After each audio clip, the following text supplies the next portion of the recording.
quinta mensagem da série. Desde a primeira a gente falou primeiro a respeito do nome de Deus, a importância do nome de Deus no Antigo Testamento, e como que as palavras que Jesus usa ao longo do Evangelho de João, quando ele fala eu sou o pão, eu sou a água, como que essas palavras em grego, o ego, aimi, elas se assemelham ou dão a ideia de que Jesus está querendo dizer que ele era o próprio Deus. A gente falou a respeito disso. E aí nós fomos desde João capítulo 1, quando fala que o verbo era com Deus, e o verbo era Deus, falando que Jesus era eterno. Desde o capítulo 1, nós fomos de lá até o capítulo 6 já. Falamos dos milagres que Jesus fez, falamos da conversa que Jesus teve com Nicodemos em João 3, falamos da mulher no poço brevemente, quando ele fala que eu sou a água da vida.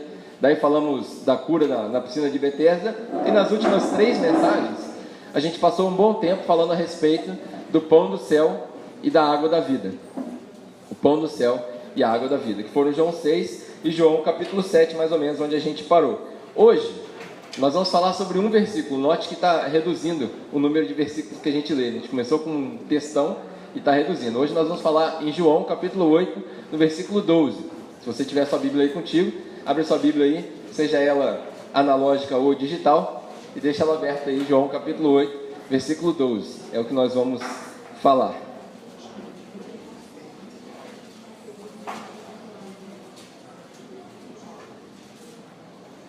Antes de continuar, eu preciso dar dois embasamentos para vocês. Um sobre a condição do texto e o outro sobre o contexto histórico. Quem estava aqui domingo passado, por favor, só para eu ter uma ideia, levanta a mão, por favor. Tá, então a maioria de vocês lembra da história do tabernáculo, lembra? Do festival. Então a gente vai continuar nesse cenário. João capítulo 7, eu vou passar brevemente já, mas a gente vai continuar desse cenário. Mas antes disso, você precisa entender uma curiosidade bíblica que está aí. Por que você precisa entender? Eu já falei aqui várias vezes que a gente tem que tomar cuidado entre o que está escrito e o que Jesus falou. Aquilo que a gente lê e aquilo que ele disse. Então aqui, João capítulo 8, versículo 12, a maioria dos teólogos, se você gosta de teologia, você vai procurar uns caras chamados John Piper, John MacArthur, Don Carson, esses caras, a maioria deles acredita que esse versículo foi colocado no local errado. Temos um problema. Por quê? Aqui a gente já falou também que a nossa fé não pode ser baseada num livro. Nossa fé tem que ser baseada numa pessoa. Não no que está escrito, porque o que está escrito foi copiado e recopiado e várias vezes alguns erros aconteceram. Estou dizendo que a Bíblia está errada? Não. Para aqueles que gostam de cortar um pedaço da mensagem que está assistindo no YouTube, não é isso. O que eu estou querendo dizer é que o contexto dessa história, se você entender o que eu vou falar agora, você vai ver que faz mais sentido. Por quê? Volta aí na sua Bíblia um pouquinho, João no capítulo 7, no versículo 37 e 38. Jesus fala o seguinte, a gente falou nisso nas últimas mensagens: eu sou a água da vida, todo aquele que vier até mim jamais terá sede, mas de dentro dele fluirão rios de água viva. Aí no versículo 12 do capítulo 8, fala o seguinte, novamente Jesus falava, e ele diz, eu sou a luz do mundo. Se você entender que no meio desses dois versículos, João 37 e 38 e João 8, 12, tem uma história que não cabe aí.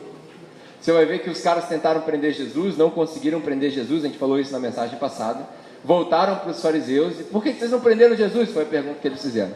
E aí eles falaram, nunca ninguém falou como esse cara, então a gente não conseguiu prender ele. E aí depois disso acontece a história de uma mulher adúltera. Quem aqui já ouviu essa história? A mulher foi pega em adultério, aí os caras covardes, machistas, pegaram só a mulher, não pegaram o cara, porque a lei diz que tinha que apedrejar os dois. Aí traz a mulher e desafia Jesus. Jesus, o que a gente faz com essa mulher? De acordo com a sua interpretação. E aí Jesus começa a escrever no chão, ninguém sabe o que ele escreveu, você já deve ter ouvido inúmeras mensagens sobre aquilo que ele escreveu, ninguém sabe o que ele escreveu, tem rumores, eu não vou me aventurar nos rumores, mas aí ele olha para cima e fala, atire a primeira pedra aquele que nunca pecou. E aí todo mundo vai embora, do mais velho até o mais novo. Ele vira para a mulher e fala, cadê seus acusadores? Foram embora, já que ninguém te acusa, eu também não, vá e não peques mais. Essa história está colocada no meio desses dois versículos e não faz nenhum sentido essa história estar ali. Por que é importante você entender isso? Porque se você eliminar essa história, alguns outros pergaminhos mais antigos, eles não incluem essa história. Essa história tem pergaminhos antigos que está até em Lucas, não está nem em João. Por quê? Será que inventaram isso daí? Não, provavelmente aconteceu. Mas ela foi adicionada à medida que a Bíblia foi sendo colocada tudo junto. Foi formado o cânon dela. E aí, essa história entrou no meio desse versículo. Por quê? Ninguém sabe. Mas ela entrou ali, e se você eliminar ela e falar, vamos colocar essa história para depois, a ordem deveria ser o seguinte: se você conseguir olhar para a sua Bíblia, eu vou te explicar, agora você vai entender. A ordem deveria ser João capítulo 7, versículo 37 e 38. Acabou o 38, você pula para o 12 do capítulo 8, e aí Jesus fala, eu sou a luz do mundo, todo aquele que me seguir jamais andará em trevas. E aí você volta para o 39, onde Jesus fala, ele falava a respeito do Espírito Santo, que não havia ainda sido entregue na sua totalidade, e aí ele continua o texto falando que os fariseus tentaram o prender, e depois entra a história da mulher. Essa deveria ser a ordem. Por que é importante você entender isso? Porque a gente precisa entender a fidelidade que o texto tem. Muitas pessoas falam assim, mas se tem erro na Bíblia, então não posso confiar. Pelo contrário, a maioria dos historiadores vão dizer o seguinte, se o texto for tudo certinho, pode acreditar que alguém manipulou a parada. Então, essas pequenas discrepâncias trazem mais credibilidade para o texto. E aí, uma das coisas que a gente está fazendo nessa série é de vez em quando descobrir uma palavra ou outra no idioma grego. Por que a gente faz isso? Para a gente entender literalmente o que ele quis dizer. Para a gente entender literalmente o que ele quis dizer. Para a gente entender que as palavras às vezes em português não fazem sentido. Como Lutero disse, Martinho Lutero falava o seguinte, quando a gente lê em hebraico, é como se fosse beber da fonte. Quando a gente lê em grego, é como se fosse beber de um rio corrente. Quando a gente lê em latim, é como se fosse beber de uma poça de lama. Imagina em português. Quanto que a gente já não perdeu na riqueza do texto. Então, por isso, a gente se aprofunda às vezes um pouco mais, para a gente entender exatamente o que Jesus quis dizer. Tendo dito tudo isso, e enquanto alguns de vocês são novos e começam a prestar atenção na corrida de kart, isso aqui é um bônus. Então, se você não gostar da mensagem, você não pode falar que não gostou da igreja, que você está assistindo uma corrida ali. Eu sei que tem gente nova e está assim, a corrida acontece enquanto ele está pregando? É isso mesmo, normal, não esquenta a cabeça. Continuando, o contexto que esse texto do versículo 12, capítulo 8, está inserido é o seguinte. Antigamente, para quem estava aqui na semana passada, isso vai soar repetitivo, mas para você que é novo, talvez isso vai te ajudar a entender. Os judeus eram um povo muito festivo. E todas as festas deles acompanhavam o calendário agrário deles. Era uma comunidade agrária, que só vivia de plantação, vivia de plantar, vivia de colher. E eles tinham vários festivais. Quando eles entraram na terra que Deus tinha prometido para eles, Deus falou para eles o seguinte, vocês vão entrar lá, vocês vão ver várias festas. Vocês vão ver que os povos que já moram lá têm festas, que celebram fertilidade, festas que celebram a colheita. E eu quero que vocês tenham a própria festa de vocês. É como se um povo viesse colonizar o Rio de Janeiro e Deus falasse para eles o seguinte, vocês vão chegar lá, tem um carnaval. Eu não quero que vocês se misturem naquele carnaval. Se vocês quiserem fazer festa, vocês fazem outro carnaval para celebrar as coisas de vocês. Entendido? Aí o povo entendido, vamos fazer as festas. E aí eles fizeram várias festas. Eles tinham 7 festas que eram de grande expressão. E a última delas era a festa dos tabernáculos, que é o contexto que nós estamos lendo aqui. A festa dos tabernáculos era a festa que celebrava a colheita. Acabou a colheita, vai começar a temporada de chuva, Deus vai preparar a chuva para a próxima colheita, e era uma festa que fazia eles lembrar do tempo que eles moravam no deserto. Quando eles saíram da escravidão do Egito, que o povo era escravizado, eles foram para uma nova terra, passaram 40 anos no deserto, e nesse tempo eles viviam em pequenas cabanas, chamadas de tabernáculos. E ali Deus habitava com ele, e por esse termo tabernáculo significa habitar, e ali eles tinham vários costumes. Milhares de anos depois de terem invadido aquela terra, de terem conquistado aquela terra, eles continuavam o festival. E nesse festival alguns rituais eram importantes, porque os judeus, eles não celebravam as festas, eles reviviam as festas. Então era tudo literal. Eles montavam a cabaninha, eles faziam os rituais. Até hoje, se você conhecer algum judeu legítimo, você vai ver que mais ou menos no final de setembro, no começo de outubro, eles montam uma cabaninha no quintal deles, e eles vivem naquela cabaninha durante 7 dias, que é o tempo do tabernáculo, era um festival de 7 dias. Um dos rituais que eles faziam é o ritual que a gente falou na mensagem passada, que o cara ia até a piscina de Siloé. Se você estiver perdido, você pode assistir a mensagem passada que teve mais detalhe. Ele ia até a piscina de Siloé, pegava um jarro d'água, voltava até a escadaria do templo na entrada, e aí derramava aquela água, e aí o povo celebrava, porque aquilo era um símbolo de que no deserto, quando eles estavam com sede, prestes a morrer, Deus providenciou a água para eles, quando Moisés bateu na rocha e saiu a água. Está todo mundo acompanhando até agora? Beleza, esse é o cenário. Nesse cenário, Jesus subiu lá na escadaria e deu aquele grito da semana passada, né? Ei, tem alguém aqui com sede? Eu estava conversando com a galera durante a semana, muitas pessoas pensaram nisso, mas ninguém falou, deveria ter falado. Se Jesus conhecesse aquela música do trio elétrico, ele ia ter gritado assim: olha, olha, olha, olha a água minha. Todo mundo pensou nisso semana passada, mas ninguém falou. Ninguém falou. Eu estava aqui, eu não lembrei da música durante a semana no Conexão, o pessoal falou, Jesus ia gritar. Se piorasse, Jesus ia falar, ó, o gás, daqui a pouco. Mas enfim, esse era o contexto de que aconteceu. Logo depois disso, como eu falei para vocês, versículo 37 e 38, a gente entra no versículo 12 do capítulo 8. Depois de Jesus ter falado, ele provavelmente foi espremido pela multidão, rolou um tumulto, porque ele falou que ele era a água, e quem bebesse daquela água, rios fluiriam de dentro dele. Então ele estava dizendo que, da mesma maneira que ele disse que ele era maior que o pão, que ele era maior que o maná, ele era maior do que a água que eles acreditavam que Deus providenciou. E ele era o rio de águas vivas que iam correr de dentro dele. Então aquilo ali gerou um tumulto, obviamente, e aí Jesus provavelmente saiu da escadaria do templo e foi para um outro local no templo. É agora que a gente vai entrar nesse texto aí que a gente está falando. Esse local que Jesus falou, todos nós, provavelmente a maioria das pessoas que leem um pouquinho de Bíblia, sabem que o templo tinha várias divisões. A maioria das pessoas só conhecem 3 divisões dessas. Então vou fazer um teatro aqui para você entender. A primeira era onde ficava todo mundo. Do lado de fora, milhares de pessoas. O primeiro portãozinho bloqueava e só entrava quem era judeu. Então os gentios ficavam para trás, os caras que seguiam os judeus ficavam para trás. E nessa segunda aqui, onde a gente chama dos santos, onde tinha piscina para se lavar, onde tinha para fazer os rituais, aqui ficavam os judeus. E nesse espaço aqui tinha meio que uma galeria, lá em cima, que eles chamavam da corte das mulheres. A maioria das pessoas nunca ouviu falar desse espaço. Era ali que ficavam os ofertórios do templo dos judeus. Lembra daquela história quando Jesus estava no templo e ele fala assim: sabe aquela viúva ali, ela deu mais do que todo mundo? Quem aqui já ouviu essa história? Que ela deu uma moedinha. Como que Jesus ouviu aquela moedinha cair? Porque eles estavam nessa galeria, e aí é interessante que ele fala da mulher, da viúva, porque o templo só era visitado na época dos festivais, e nessa época, na época dos tabernáculos, eles traziam também as ofertas deles. Então Jesus ouviu a moeda cair e falou para os discípulos: ela deu mais do que todo mundo. Nesse ambiente, Jesus provavelmente saiu da escadaria, foi lá para cima, nesse ambiente onde era tenso, onde todo mundo ficava observando. Na época da festa, as mulheres ficavam dali observando os homens dançar lá embaixo no templo. Logo antes ou depois, a gente não sabe ao certo, do sacerdote entrar e oferecer o sacrifício e a galera ser ou não ser perdoada. Era uma expectativa gigantesca. E ali, onde ficavam esses ofertórios, onde ficavam as mulheres, Jesus provavelmente foi para esse canto. Se você ler no texto, você vai entender isso daí, no capítulo 8. E aí Jesus fala essas palavras. Então vamos ler o que ele fala, e ali nós vamos continuar explicando o contexto para você entender por que Jesus diz isso. O texto diz o seguinte: falando novamente ao povo, disse Jesus: eu sou a luz do mundo. Quem me segue nunca andará em trevas, mas terá a luz da vida. Quem me segue jamais andará em trevas, mas terá a luz da vida.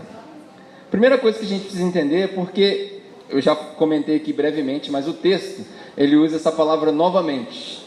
Esse novamente, na linguagem original, quer dizer que está ligado no contexto anterior. Ou seja, Jesus falou do pão, Jesus falou da água, e agora ele falou da luz. 3 elementos que lembravam eles do contexto da festa dos tabernáculos. O pão, que era o maná que caiu do céu, a água, que saiu da rocha e não deixou eles morrer de sede, e a luz, que era a bola de fogo que liderava o povo durante as noites no deserto. Por quê? No deserto de dia é muito quente, de noite é muito frio, às vezes chega até a nevar.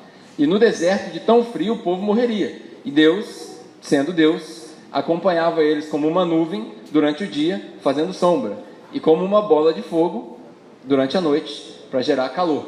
E aí Jesus usou esses 3 elementos para dizer: eu sou o pão, maior do que o que caiu do céu; eu sou a água, maior do que a que vocês beberam; e eu sou a luz, que traz mais calor e vida do que aquelas que fez vocês sobreviverem no deserto. E aí ele liga os 2 contextos, e ele diz: eu sou a luz do mundo. A palavra luz é usada diversas vezes no Evangelho de João, assim como a palavra vida. Tem alguns de nós que já estão até memorizando nos conexões, eles fazem os desafios de falar as palavras em grego. Num dessas conexões, um dos nossos falou assim, é a Zoe. Então a gente está acabando memorizando. E essa palavra luz é uma palavra em grego que a gente diz fósforo, da onde vem fósforo. Essa palavra também é usada repetidamente e muita gente tem inúmeras explicações por que João usa a palavra luz. Eu, particularmente, isso aí não é opinião de teólogo nenhum, eu, particularmente, acredito que Jesus usa essa palavra luz para fazer um contraste com uma outra palavra que aparece também em João, que é a palavra trevas. Luz é o contrário de trevas. E aí, se você entender todo esse contexto, você vai conseguir perceber por que Jesus usa a palavra luz. Primeiro, quando ele diz, eu sou a luz do mundo. Vou ler algumas referências aqui que eu anotei para você guardar para a semana. Se você quiser fazer suas anotações, é bom para você discutir também no Conexão.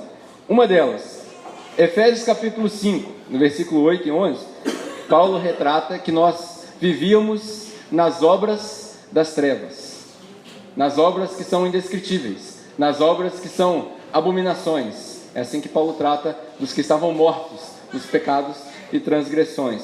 Isaías capítulo 9, para quem curte o Rodolfo Abrantes, ele tem uma música que chama Isaías 9, que é a transliteração do capítulo 9 do livro de Isaías, onde Isaías fala que Deus é a luz do mundo, ele retrata o Messias como a luz do mundo. Outros textos, Isaías capítulo 42, Isaías capítulo 60, Apocalipse 21, todos esses textos falam a respeito de Deus como luz, de Deus como a salvação do mundo, de Deus como luz para o mundo.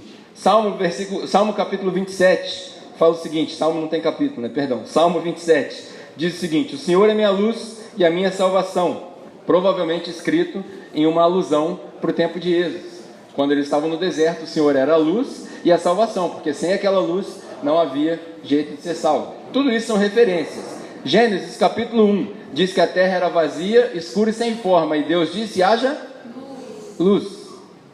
Consegue reparar que desde o começo tudo vai contrastando com a palavra trevas, luz e trevas. Elas estão sempre no mesmo contexto, sempre no mesmo contexto. Até a forma da terra, quando a gente para pensar, no começo, no princípio a terra era vazia, sem forma e escura.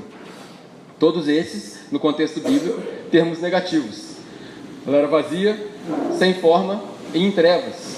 E aí Deus disse: haja luz. E quando a luz vem, aquilo que não tinha forma toma forma, aquilo que era vazio é preenchido, e aquilo que era sem forma, vazio e escuro, agora é claro.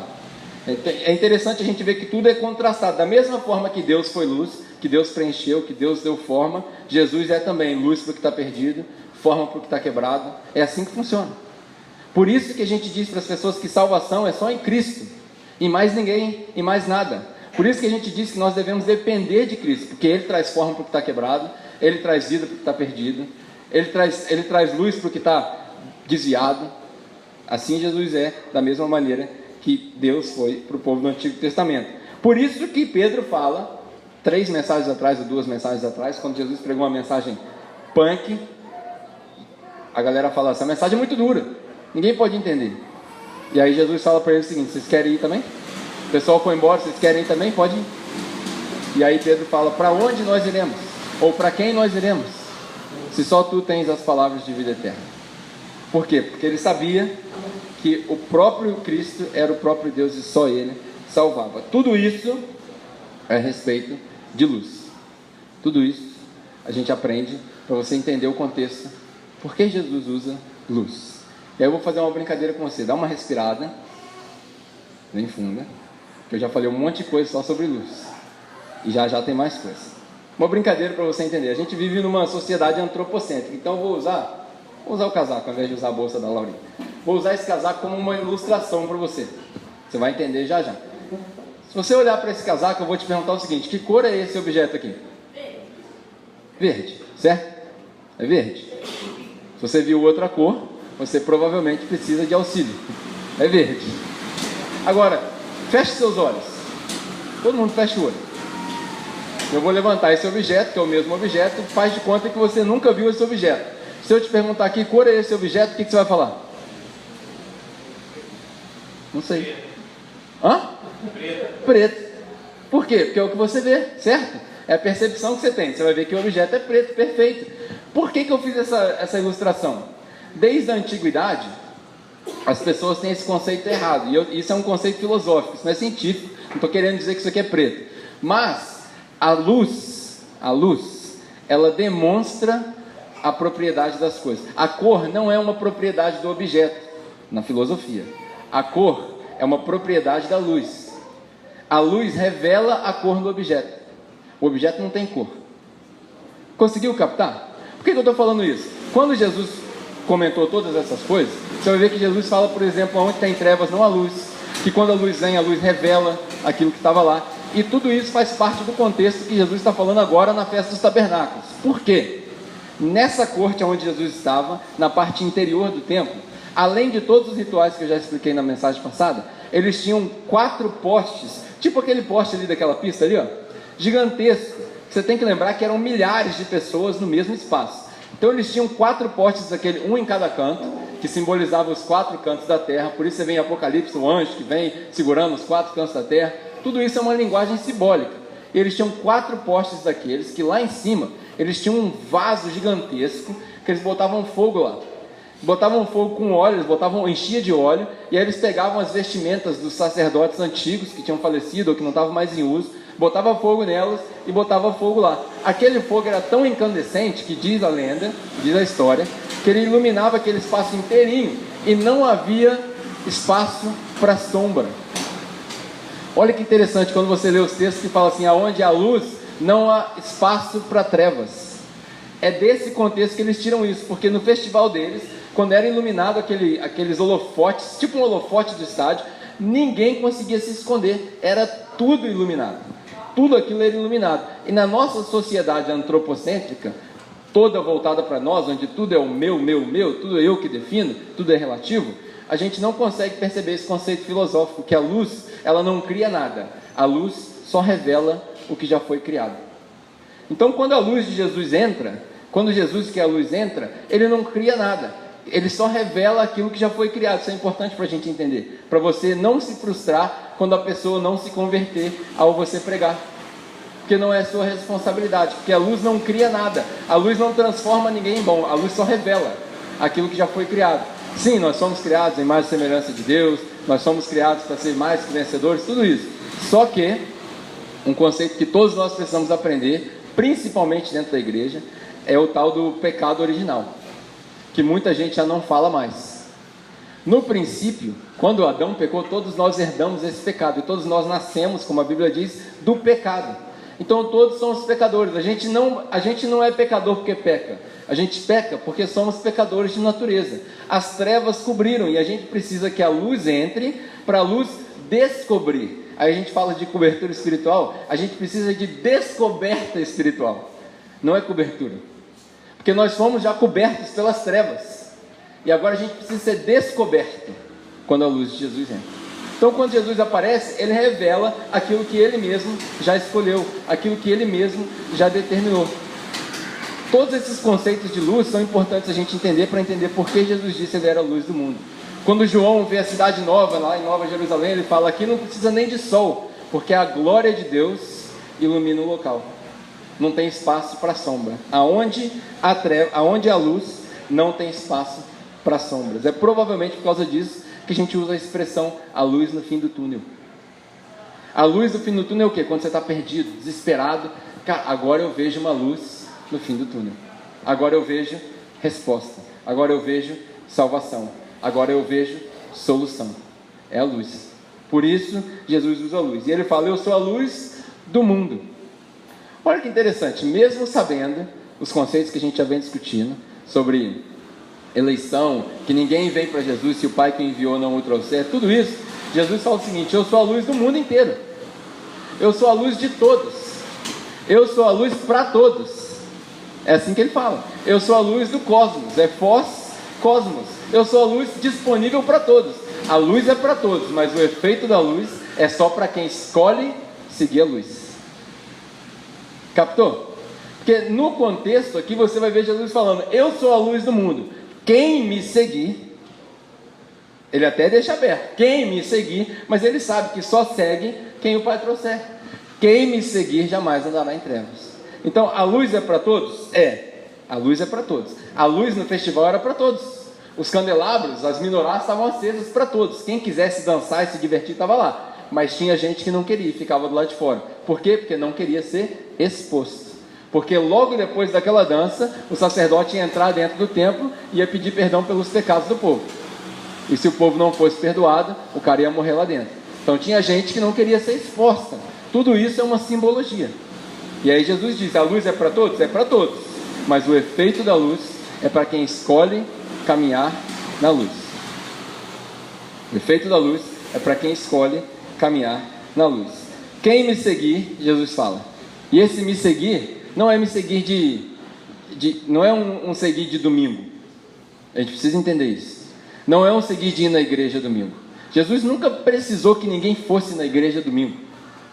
O seguir Jesus é abandonar tudo e seguir Jesus. Quando ele vira para Pedro e para os pecadores, fala, deixa suas redes e vem me segue. Quando ele chama as outras pessoas, ele fala, vem me segue. E quando os caras questionam para onde a gente vai, o que nós vamos fazer, quando os caras vêm de livre, espontânea vontade, ao invés de Jesus falar, vem me segue, ele fala, não vem não. Não vem não, porque eu não tenho nem onde dormir. Não vem não, porque eu não tenho como providenciar as coisas para você, vai ficar ruim. Essa é a prerrogativa de Jesus. E as pessoas que se colocaram à disposição para Jesus, Jesus falou, pensa bem se você quer vir. Calcula bem quanto vai te custar. Porque seguir a Jesus não é seguir de meia boca. Não é seguir de ir no domingo. É imitar. Imitar Jesus. Já parou para pensar nisso? O que é ser discípulo de Jesus? A palavra discípulo é imitador. É um aluno que imita o professor. A palavra matateu de discípulo é imitador. Na sua vida, na segunda-feira, na terça-feira, na nossa vida, como você tem imitado Jesus? Como você e eu temos imitado Jesus? Você acha que imitar Jesus é só abrir a Bíblia quando você tem a oportunidade e pregar? Não. Veja bem, Jesus, por exemplo, pregou algumas vezes sem precisar falar nada. Quando ele foi desafiado na entrada do templo, ele falou assim, vocês não vão pagar imposto não? Jesus podia pregar ali, ele falou assim, eu sou o imposto. Ele podia falar. Mas quem que ele fala? Pedro, vai lá e pega um negócio, pega uma moeda lá na boca do peixe lá que nós vamos pagar o imposto. Provavelmente os caras questionaram, ele falou assim, não cara, você dá a César o que é de César, dá para Deus o que é de Deus. De quem que é o rosto na moeda? Não é de César? É de César, então dá para César. Imposto. Jesus estava ensinando o modelo do cristão. Todo cristão deve pagar imposto. Captou? Interessante, né? Ele não precisou pregar. Todo cristão, já falo aqui várias vezes, deve pedir nota. Todo cristão deve atravessar na faixa. Todo cristão deve parar no sinal vermelho ainda que não venha carro. Hoje de manhã eu estava vindo para cá, eu falei, pô, tem alguma coisa errada. Eu parei no sinal, aí o ônibus público passou o sinal vermelho. Eu falei, mas o que aconteceu aqui? Será que eu estou errado? Eu estou parado no lugar errado? Aí fui para o próximo sinal, passa outro carro voado ali perto da passarela da CSN, um sinal vermelho. Pô, mas esse povo está vendo sinal não? Mas não está vindo carro. Ué, mas o sinal está vermelho, não está? Então tem que parar. Ah, mas é perigoso e tal. Ué, se você for sair 2 horas da manhã, certamente é perigoso. Mas de dia? De dia. Entendeu? Jesus estava dando um exemplo de cristão. Às vezes a gente não precisa abrir a boca para pregar. É só viver o certo. Ser cristão é difícil, cara. Não é fácil. E eu estou falando aqui só das coisas básicas. Nós provavelmente não entendemos o que é ser cristão na totalidade. Sabe por quê? Porque nós somos livres. A gente pode, olha, presta atenção. A gente pode vir para um restaurante enquanto está acontecendo uma corrida de kart, que talvez alguns ali não sejam cristãos. Enquanto tem gente comprando coisa ali, eles estão observando o que a gente está fazendo e não tem ninguém entrando pela porta querendo matar a gente. Parou para pensar? Você para pensar nisso de vez em quando? Você pode andar na rua com a sua Bíblia debaixo do braço e ninguém vai te apedrejar. Você pode pregar, se você quiser, você pode pregar na frente da Americana, tem um cara doido que fica gritando lá de vez em quando, pregando para a galera. Você pode pregar o Evangelho de Jesus na rua, em voz alta, e ninguém vai te enforcar. Por isso que a gente não sabe o que é ser cristão. Que a gente não leva a sério. A gente vive a vida do agente secreto, né? Não, vou ficar de boa aqui até a hora certa. Você não sabe a hora certa. Como o próprio Deus falou, o dia da salvação é hoje, você nunca sabe a hora certa. Tem a oportunidade de abrir sua boca, abre a boca e fala de Cristo. a qualquer momento. Pregue em todo momento, na hora e fora da hora. É assim que Paulo fala para Timóteo. A gente tem esse problema. Por quê? Porque nós não somos livres. Um problema que a gente tem é que a gente prega errado nas igrejas. Tem alguém aqui que quer aceitar Jesus? Essa é a pregação. Tem alguém aqui que quer aceitar Jesus? Você que está cansado e oprimido, vem e ele carrega o seu peso. Também é verdade. Mas tem outras coisas que ele falou. Por exemplo, uma das coisas que ele falou, ele diz assim, quem me seguir nunca andará em trevas. É um problema para nós. É um problema, porque a gente vive o crente de domingo, que vai na igreja e na segunda-feira peca e acha que, vou pedir perdão, está tudo bem, porque ele é meu pai, ele é bom, ele é misericordioso, ele vai me perdoar. A gente faz isso toda semana. E a gente esquece de algumas coisas que Jesus falou. Por exemplo, uma das coisas que ele falou, no mundo tereis... Todo mundo lembra, né? Legal. No mundo tereis aflições, mas tem de bom ânimo. João capítulo 17, ele faz uma oração. Pai, eu oro, não para que os tire do mundo. Olha que interessante. A gente tem esse contexto de falar assim, tem locais que a gente vai, não são todos, né? Locais que a gente vai, o pessoal fala assim, nós damos glórias a Deus porque os nossos jovens não estão no mundo. Eles estão onde estão? Foi para o céu? Jesus está falando, não os tire do mundo. Nós não é para a gente criar uma bolha, para a gente viver dentro da bolha, só nós, só ter um amigo crente. Não é isso. É o contrário. Como é que os caras vão ouvir se a gente não está lá? Como ouvirão se não há quem pregue? Captou? Todo mundo sabe esses versículos, mas a gente não faz, porque a gente esquece de ler o que Jesus falou. A gente lê só o que a gente quer. A gente esquece de ler o que Jesus falou. Deus não prometeu te tirar do fogo. Lembra da historinha de Sadraque, Mesaque e Abednego? Ele não prometeu acabar com o fogo. Ele prometeu que ele ia estar lá no fogo. Ele também não prometeu que ele ia tirar o cara da cova dos leões, Daniel da cova dos leões. Não, ele falou, vou estar lá dentro. Ou seja, ele não prometeu que você não ia ser perseguido. Ele falou que quando você for perseguido e as pessoas te questionarem, ele vai te dar as palavras certas para falar. Ele não falou se você for perseguido, quando você for perseguido. Infelizmente, eu acho que está chegando a hora da gente começar a orar por perseguição. Quando Paulo era perseguido, a igreja perguntava para ele, o que você quer que a gente ore? Ele falou assim, não ora para acabar a perseguição não. Ora para Deus me dar intrepidez, ora para Deus me dar disposição de pregar, ora para eu poder falar sem medir o que eu vou falar, porque eu não estou aqui para agradar homens, eu estou aqui para agradar a Deus. Era isso que ele orava, era isso que ele pedia que as pessoas orassem. Aí a gente pergunta, tem alguém aqui que precisa de oração? Estou desempregado, preciso de um emprego novo. Você precisa de Jesus. O emprego, Deus não precisa fabricar um emprego para você. Você escreve seu currículo, sai batendo em porta e aplica a lei da probabilidade. Quanto mais porta você bater, maior a probabilidade de você ganhar emprego. Em casa, não vai chover emprego. É assim, mas o mercado está difícil. Esses dias eu estava falando com um rapaz, conversando com minha esposa, o mercado está muito difícil, está difícil de arrumar emprego. Quem precisa de emprego, cara, sabe fazer brigadeiro? Faz brigadeiro, vai vender no Shopping 33, pô. Tem 1.500 salas lá. Se você bater em 1.500 postas todo dia, você vai vender 100 brigadeiros. Se você fizer R$1 de cada um, é R$100. Você conhece alguém que está ganhando R$3.000 hoje? Você vai ganhar R$3.000 vendendo brigadeiro, irmão. Mas nem todo mundo serve para vender brigadeiro. Então, se não serve para vender brigadeiro, dá licença.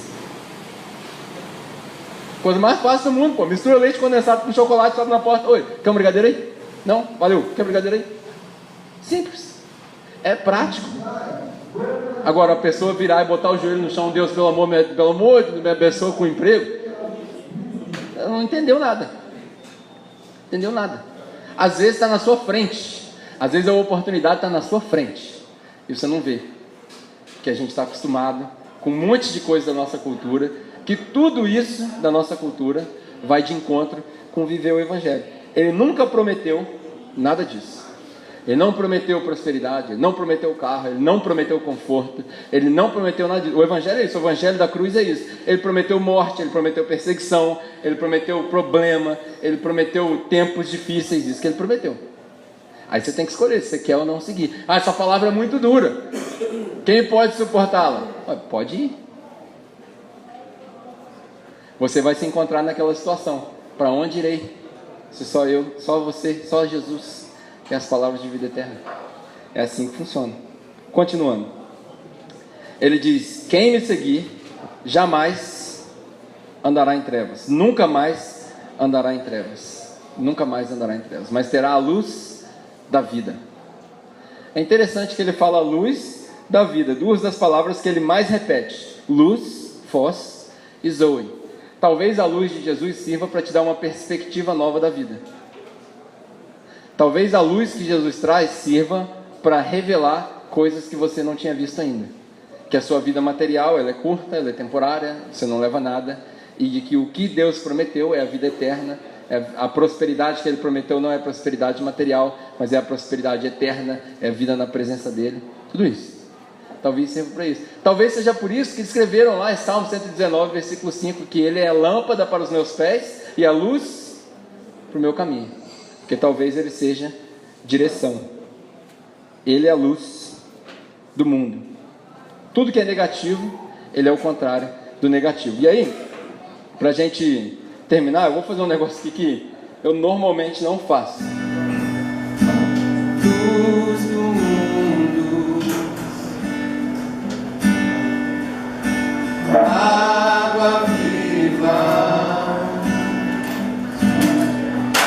Cristo, Ele é Cristo, Ele é Cristo. Vamos cantar de novo. Luz do mundo, água viva, Cristo, Ele é Cristo, Ele é Cristo, Ele tira o pecado do mundo, planta a esperança na terra, no meu coração.